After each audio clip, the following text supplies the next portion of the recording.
Welcome back, my friend. I was just examining this remnant. It's delicate, isn't it? Fragile, much like the life of a young woman named Zona Heaster Shue. Tell me, do you believe that justice is a thing only for the living? Or can the truth be so loud, so restless, that it can claw its way back from the silent earth just to be heard? I see. Well, in the winter of 1897, in the mountains of West Virginia, the earth did not stay silent. Tonight, I would like to tell you about a case that remains a legal anomaly, a story of a mother's intuition, a husband's shadow, and a spirit that refused to rest until the truth was told. Let us unbind the record of the Greenbrier ghost. But listen closely. Sometimes the most important testimony is the one you can't hear with your ears.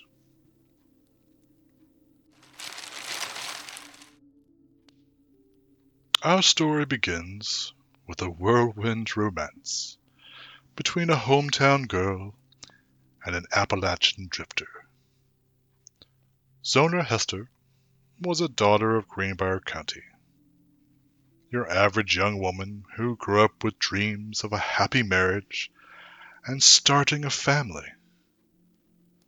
So, when Erasmus Edward Shue, a drifter and blacksmith, rode into town on October of 1896, Zona was quickly smitten by the charming, handsome drifter. To the shock and concern of many who knew Zona and had watched her grow up, Zona and Edward were married quickly. Perhaps too quickly. Zona's mother, Mary Jane Heaster, openly and repeatedly stated that she never trusted him. She claimed there was a coldness, an emptiness in Edward's eyes that no fire in the forge could warm. But in those days, a mother's instinct was often dismissed as mere interference. That is, until the afternoon of January 23rd, 1897, when a young boy found Zona's body at the foot of the stairs of her own house. The behavior of Edward Shue following Zona's death was peculiar. When the doctor arrived, Edward had already moved Zona's body, dressed her in a high-necked gown, the very same gown she had worn when she had eloped with him just a few short months ago. The doctor found Edward sitting by her head, cradling it, and weeping with a terrifying intensity. During the wake, he refused to let anyone near the casket. He placed a folded veil over Zona's face and wrapped a heavy scarf around her neck, claiming it was her favorite. To the neighbors, it looked like a man broken by grief. However, to Mary Jane Heaster, it looked like a man hiding a secret behind a shroud of silk.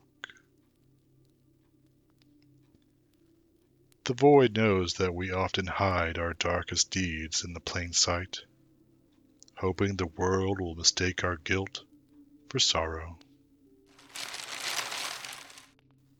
Reports say that Mary Jane Hester had said that she was so overcome with grief and a deep desire for justice that she began to pray. She prayed for the truth, and on 4 consecutive nights, those prayers were answered. She claimed that her daughter, her beloved and recently lost daughter, had appeared at her bedside, not as a dream, but as a real presence. Zona's spirit reportedly told her of a life of fear and abuse.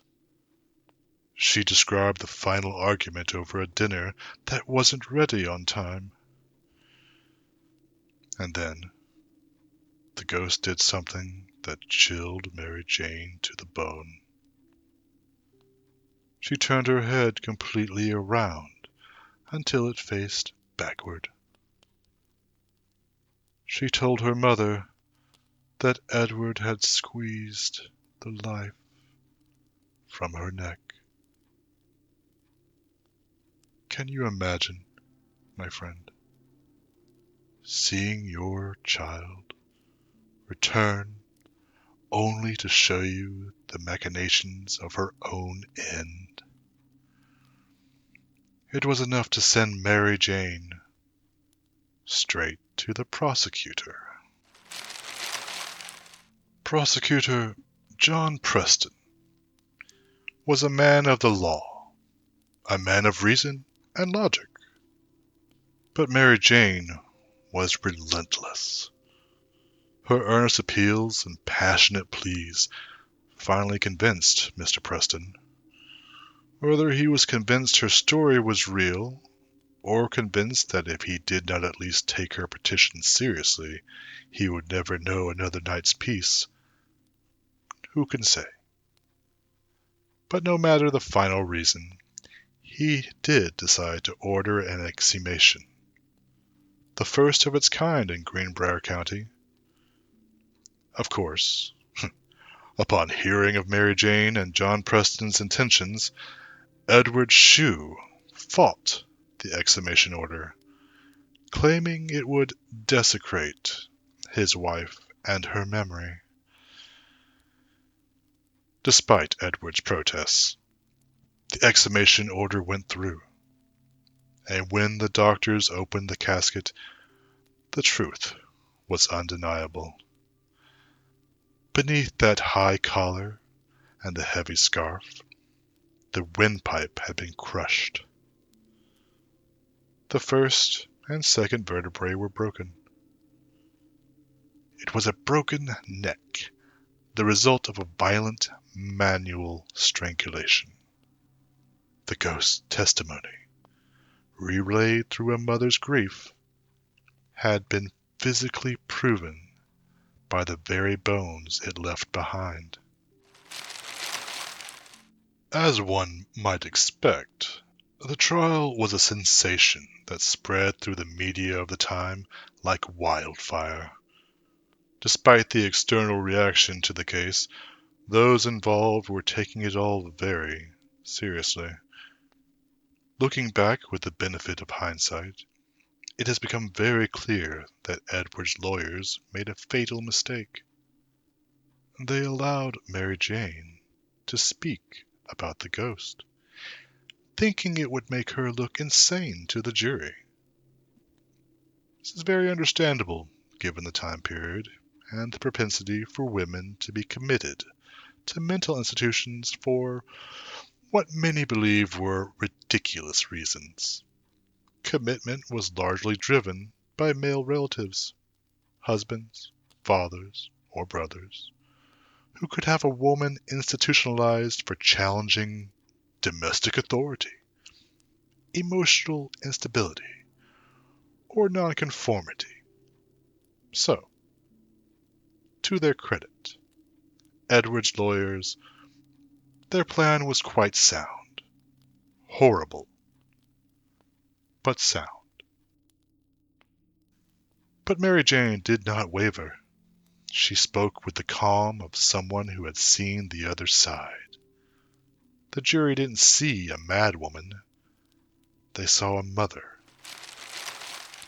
Edward Shue was convicted of murder and sentenced to life at West Virginia State Penitentiary in Moundsville. He died in prison 3 years later, the victim of an unknown epidemic.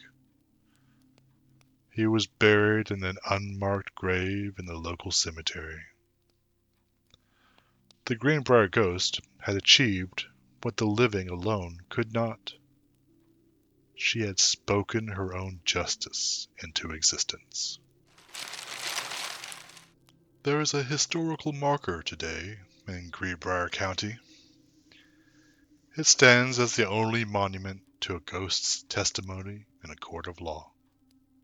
But it reminds us that while the void may swallow many things, the truth has a way of being indigestible. It lingers, it waits for someone with enough courage to listen to the silence. The clock is nearing the hour. I'll keep this scrap safe in the archive. Go back now. And if you hear a floorboard creak tonight, don't be afraid. Sometimes the shadows are just trying to tell you what they know. Until next time, my friends. May peace and harmony find you.